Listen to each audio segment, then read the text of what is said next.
Madanapalle sub collector ఆఫీస్లో ఫైళ్లు దహనమైనటువంటి విషయం అందరికీ తెలిసిందే. దీని మీద ఇప్పటికే విచారణ చేపట్టారు.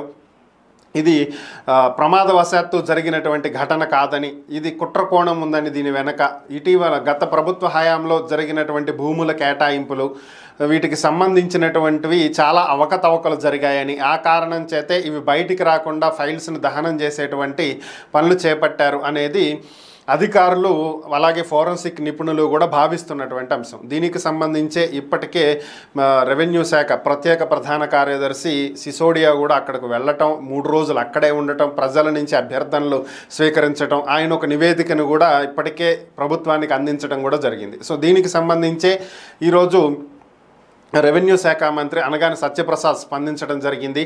గత ప్రభుత్వ హయాంలో భారీ స్థాయిలో భూములను తారుమారు చేశారని, ప్రైవేటు వ్యక్తులకు కోట్ల విలువ చేసేటువంటి భూములను లక్షలకే కేటాయించారని, అలాగే తమ సొంత వాళ్లకు కేటాయించుకోవడం జరిగిందని, 22A కింద ఉండాల్సినటువంటి భూములు ఫైళ్లు ఏమైనాయి అనేది తెలుసుకోవాలని, ప్రస్తుతం వాటి మీద దృష్టి పెట్టామని చెప్పి కూడా ఆయన తెలియజేయటం జరిగింది.